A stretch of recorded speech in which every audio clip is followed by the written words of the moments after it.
Hello, and welcome to the grant webinar focused on the Rebuilding American Infrastructure with Sustainability and Equity grant program hosted by the Office of Planning and Capital Programming and Office of Governmental Affairs within the Secretary's Office at the Maryland Department of Transportation.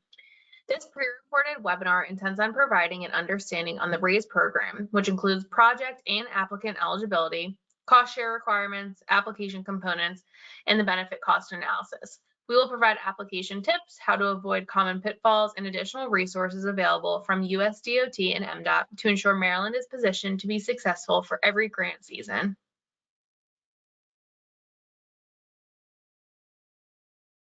Since the passage of the Bipartisan Infrastructure Law, USDOT has awarded billions of dollars annually in competitive discretionary grants to fund transportation projects across the country. MDOT has tried to take a proactive approach to grow its resources, to share information and coordinate efforts internally and externally to maximize grant opportunities and successes for Maryland. Our resources and tools include a monthly grants newsletter, dedicated online information, direct consultations with local government, and additional efforts such as this webinar. If you click on the hyperlink of resources and tools, it'll bring you to our local grant opportunity webpage with all of these resources. The RAISE program has $1.5 billion available annually in funding provided by the Bipartisan Infrastructure Law through 2026. The RAISE program is unique in many ways. It allows applicants to apply for funding for multimodal or multi-jurisdictional projects that may be more difficult to support through the department's traditional formula programs. Grants are awarded on a competitive basis for surface transportation projects that are going to improve safety, environmental sustainability, quality of life, mobility, and community connectivity, including economic competitiveness and opportunity, tourism, state of good repair partnership, and collaboration and innovation. When it comes to eligible applicants listed on the right-hand side, generally speaking, public entities are eligible to apply. Another unique element about the RAISE grant program is that there are many eligible types of service transportation infrastructure projects, and there's other combinations of project types as well. We have highway, bridge, or road, public transportation, passenger and freight rail, intermodal projects, surface transportation components of an airport, port infrastructure, which includes inland ports and land points of entry, culvert replacement and rehabilitation to help prevent stormwater runoff and improve the habitat for aquatic species, and planning projects, which include planning, preparation, or design of eligible surface transportation capital projects that do not result in using FY24 funding for construction activities. There are two types of project categories: capital grants and planning grants. Capital grants include surface transportation, infrastructure, capital construction, or certain vehicle and equipment procurement. Any project that includes right-of-way acquisition is automatically included in the capital grant program. For capital projects located in urban areas, the minimum award is $5 million. For capital projects located in rural areas, the minimum award is $1 million. Make sure you are aware of the RAISE definitions of urban and rural, which we will touch upon in the presentation. Planning grants include planning, preparation, or design of surface transportation infrastructure projects. Some example projects can include environmental analysis, such as NEPA documentation, equity analysis, community engagement, feasibility studies, the benefit cost analysis, and other pre-construction activities. For planning projects, there is no minimum award size. Overall, the maximum project award for both capital and planning grant projects is $25 million. The NOFO explains funding breakdowns, but to summarize any restrictions on funding, USDOT has to award at least $75 million in planning grants, 1% of projects located in an area of persistent poverty or a historically disadvantaged community, and 50% of the awarded funds must go to projects located in rural areas and the other 50% to projects located in urban areas. Merit criteria are used to determine the merit or the worth of a project. Based on the responses in your grant application, USDOT uses that information to assess your project proposal and the request. All criteria are weighted equally during the merit evaluation process. However, the first four listed, safety, environmental sustainability, quality of life, and mobility and community connectivity, have a greater priority. There is a rating rubric within the notice of funding opportunity that you can refer to ensure that you are providing clear, direct, data-driven, and significant justification to each merit criteria. The notice of funding opportunity has recently been released and the application deadline is February 28th, 2024. There have been a few changes since the last grant cycle. However, two important highlights would be the data sources and the application deadlines. With updates to data sources, clear definitions for designations have been developed.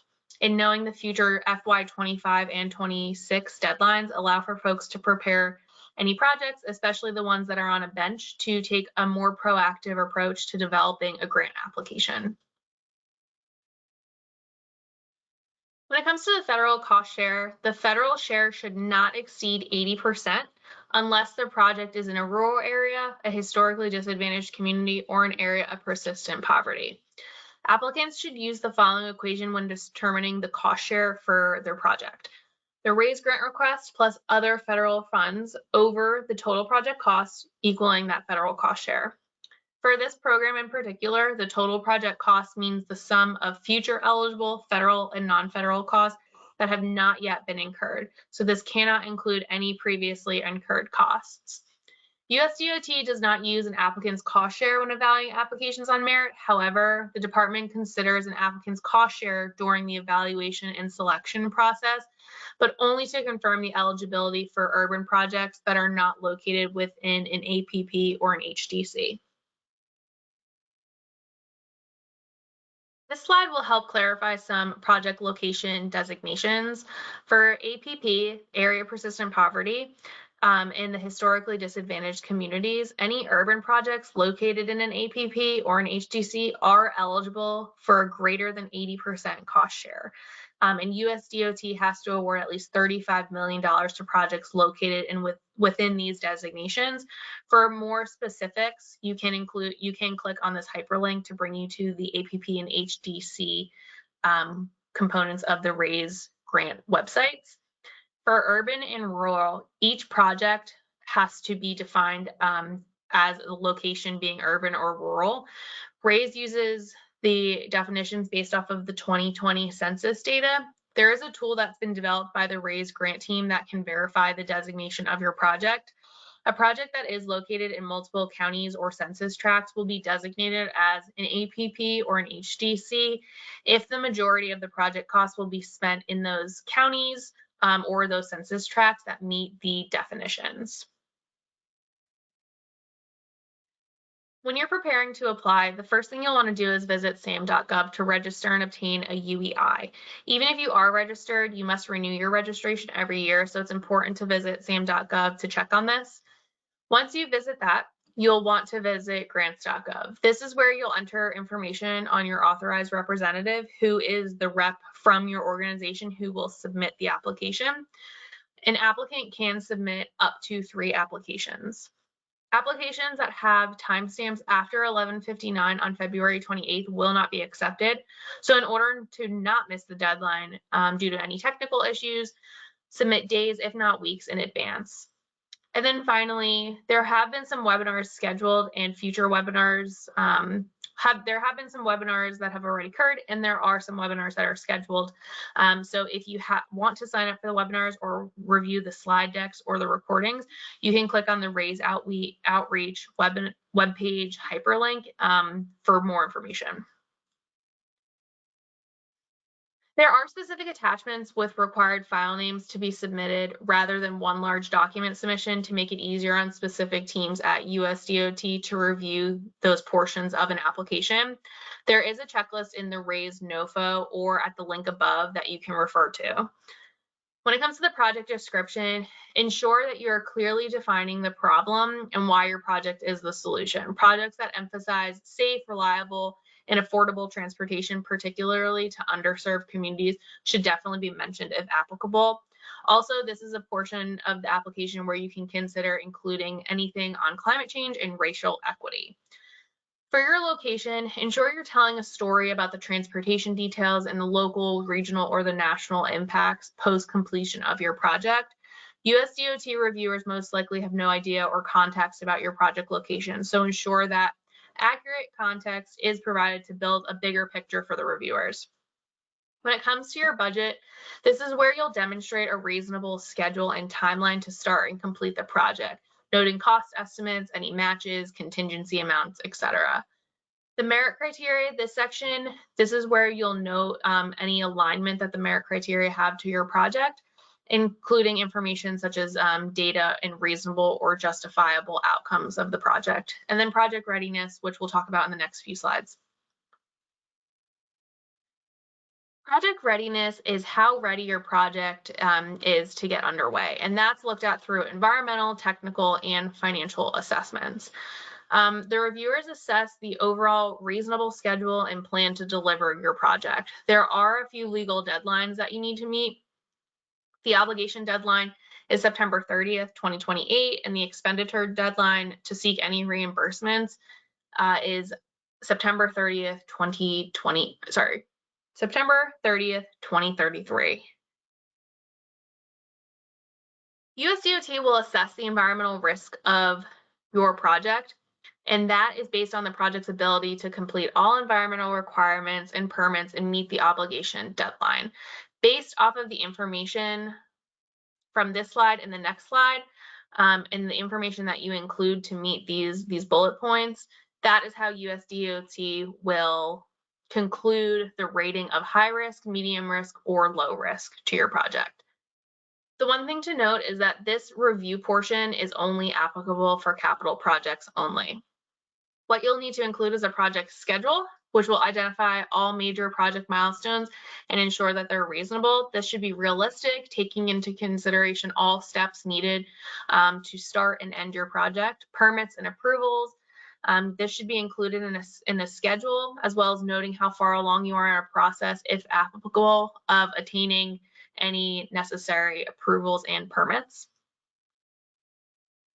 For risk mitigation, every project has potential of risk, such as procurement delays or environmental uncertainties. So these should be identified and how you plan to mitigate those problems should they occur.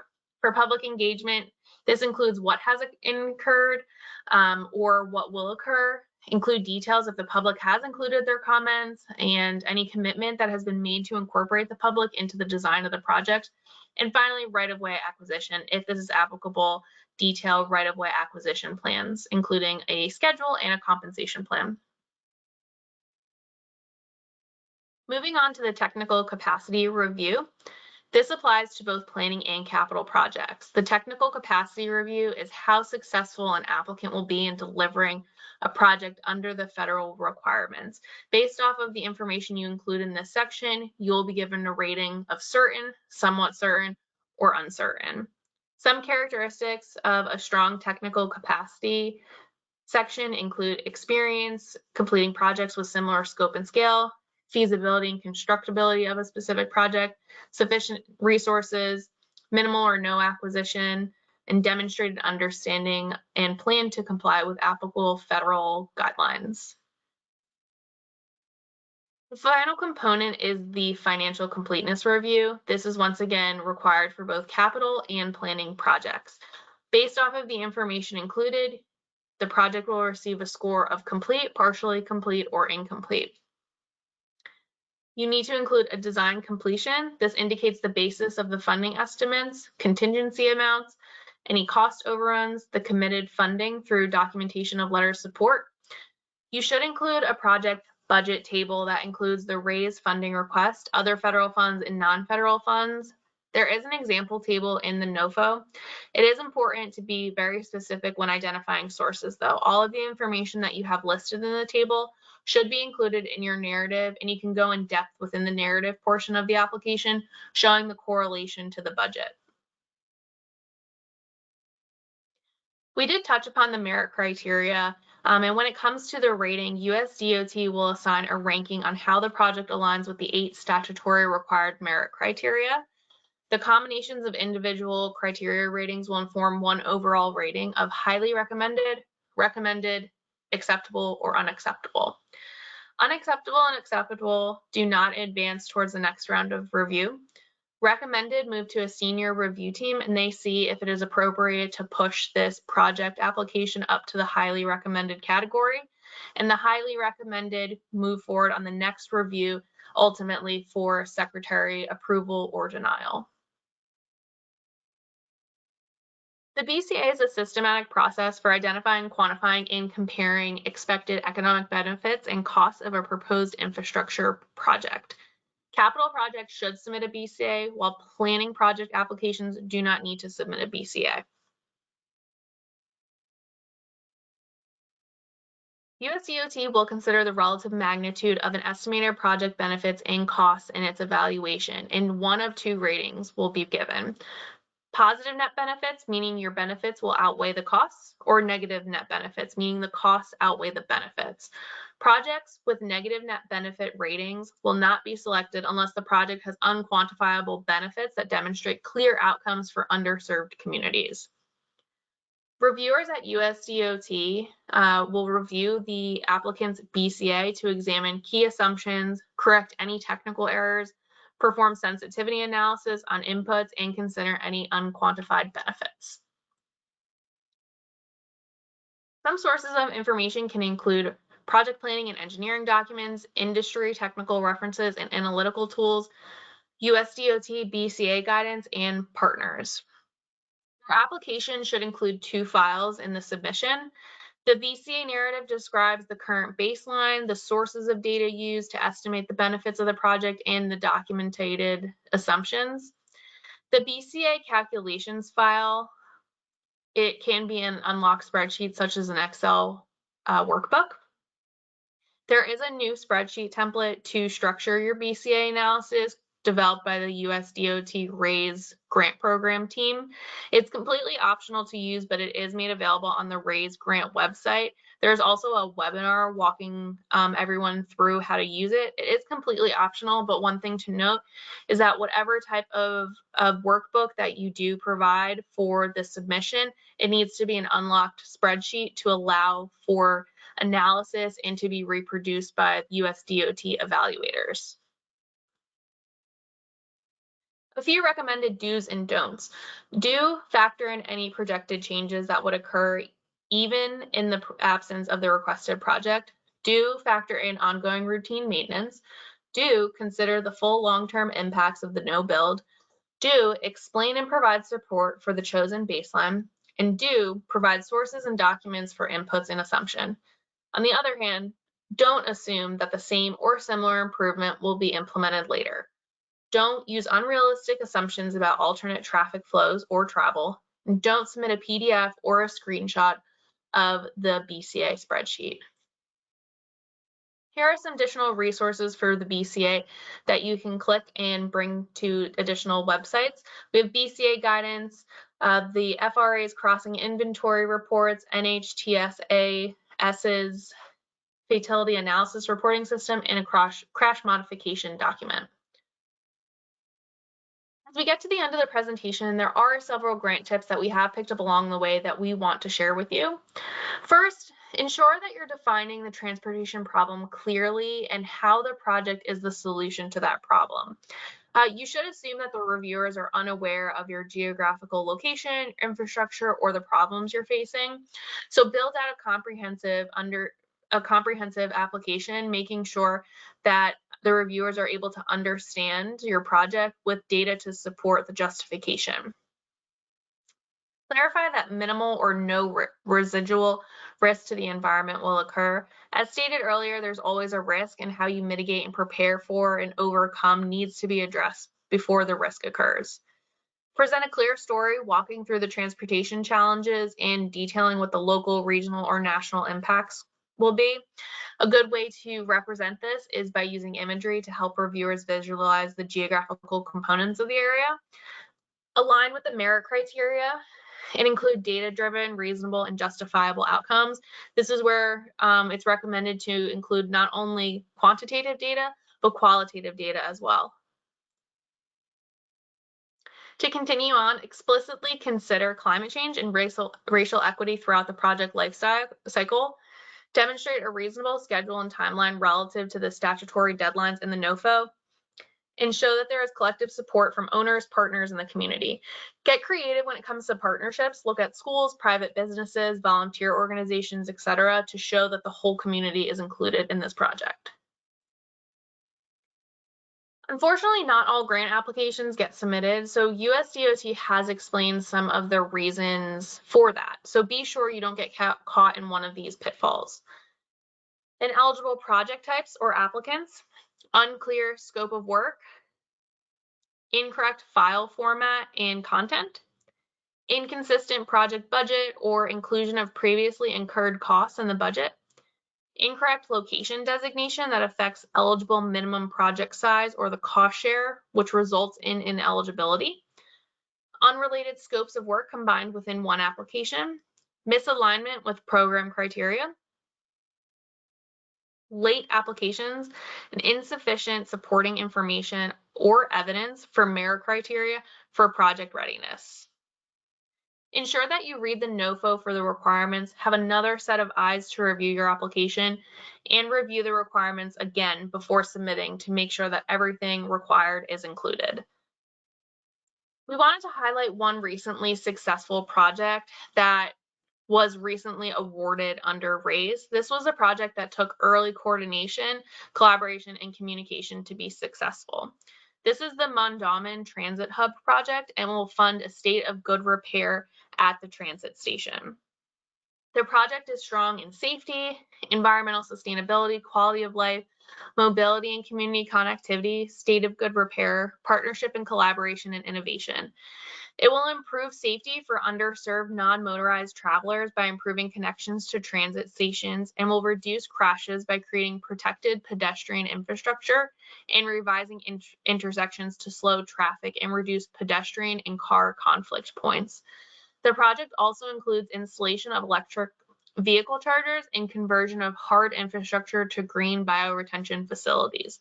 The benefits of the pedestrian and cycling infrastructure will help the surrounding community and provide active transportation options for people to access key destinations.